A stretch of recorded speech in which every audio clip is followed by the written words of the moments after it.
And then he said to him, he goes, "Yo, this is my man, Seth."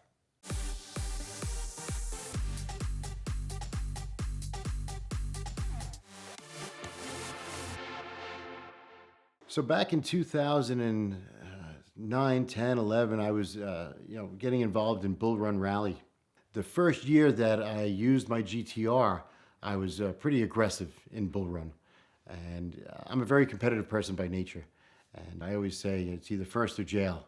Second place is for losers. Second place doesn't get the podium. You get an award, but you don't get the podium.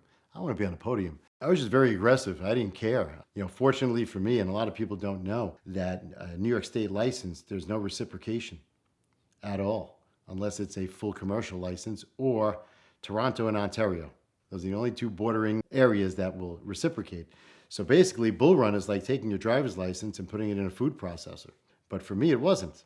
So I just took every chance possible. And I was very aggressive, and I was doing really well. I single-handedly take full responsibility for screwing up Bull Run Rally, because it used to be a rolling, semi-competitive exotic car party. And I started being more aggressive and really bringing in warfare when it came to my car. And then other people started to follow suit. And then a lot of people that had won in the past had no chance. They just didn't. I mean, I was doing it just like Cannonball, just banking as many first place finishes as possible every day. So as I was on Bull Run Rally and being really aggressive and winning, Bull Run Rally attracts a lot of high net worth people as well as celebrities. And they have some celebrities as guests because it helps with their branding. So the year that I went and I did the full rally, Ice-T was on the rally with his wife Coco. I really didn't know them at all. I knew who Ice-T was just from as a childhood as, music. But I'm not the type that gets really starstruck or anything like that. And I'm also a little standoffish. I don't approach people. There came a time during the rally when he came up to me and said, "I got to talk to you. You drive like a maniac. I seen you out there. You got New York plates." And I said, "Yeah." And he's like, "I'm in New York. Take my number."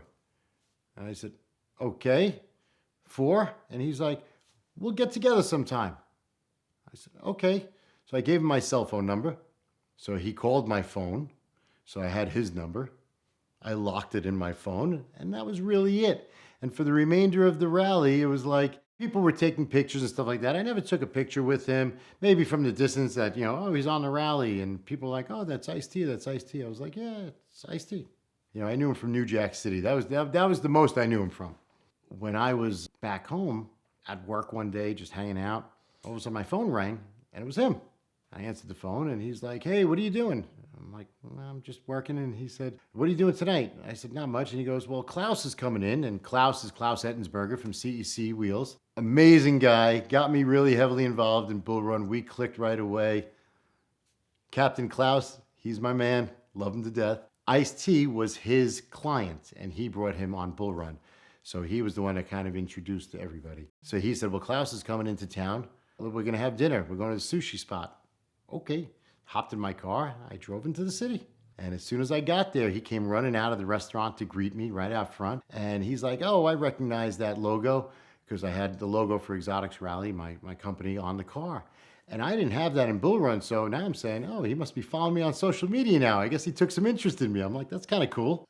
In the meantime, I had found out that he was on a TV show. I had no idea he was even on Law and Order. No clue. I never watched it before in my life. My parents had told me that he was on Law and Order. I was like, "Oh, okay." So we go into the city, we go to dinner, and we're just having small talk, just having a good old time. And then we went out to a nightclub after that, and we had a great time. After that night, he just started calling me on like a regular basis, just like a friend would. It was really cool because he would like call me and be like, "Hey, what are you doing?" "Nothing, what's up?" He goes, "Man, I think I'm going to pick up that Porsche. I was thinking about it. What do you think of the Porsche?" I'm like, "Oh, it's great. It's a great car and this and that." And we're just talking like we're just two buds.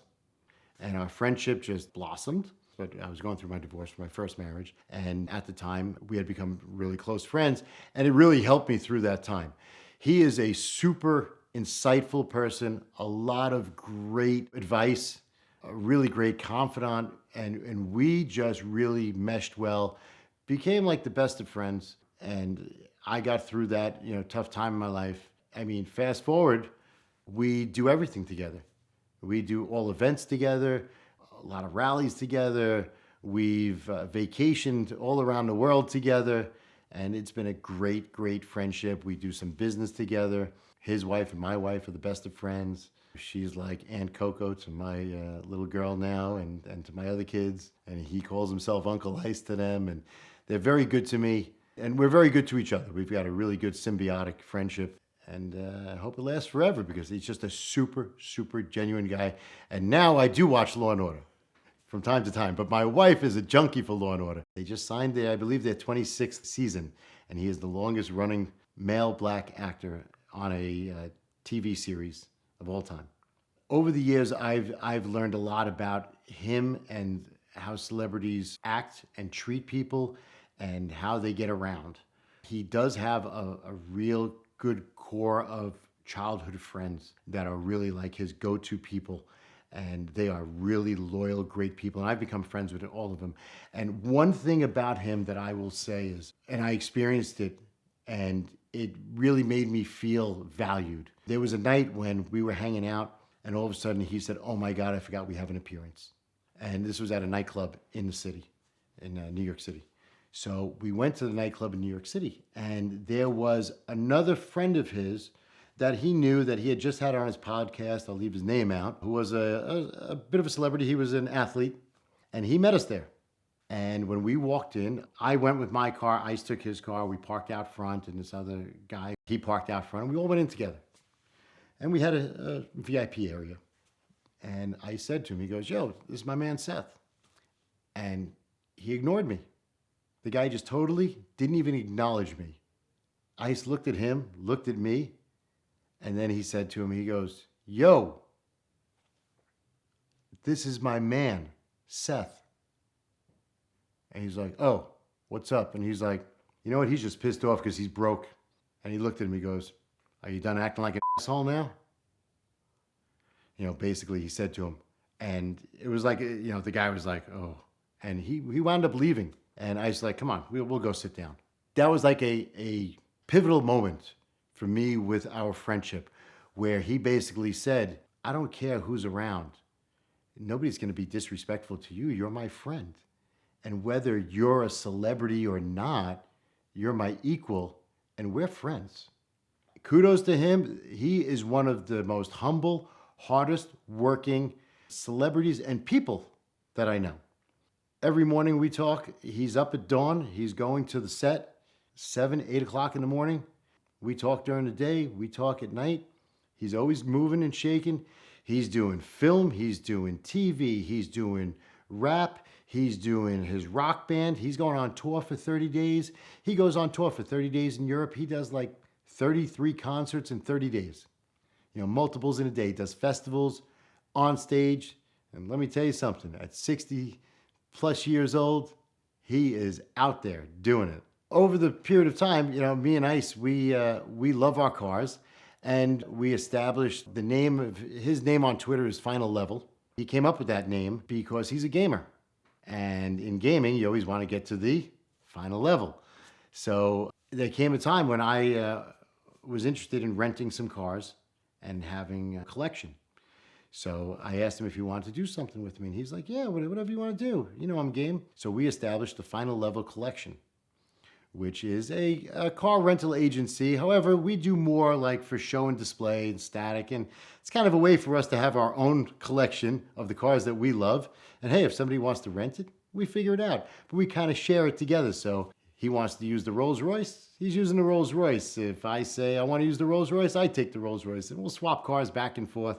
I need the McLaren. I'm going to take it to my shop and show it off. I'll take it. We just have fun. It's been a lot of fun. And he's got a lot of cars, I got a lot of cars, and we just basically have fun.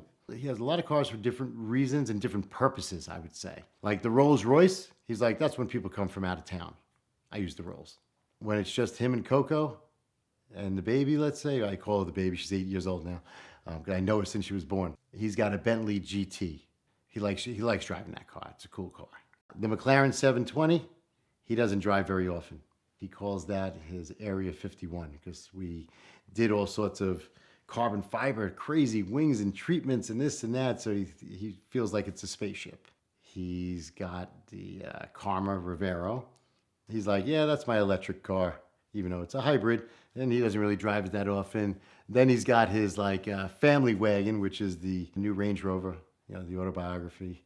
He's got a Mercedes SL. He's got the Porsche GT3, and then of course, if any of mine, if he wants, he could take.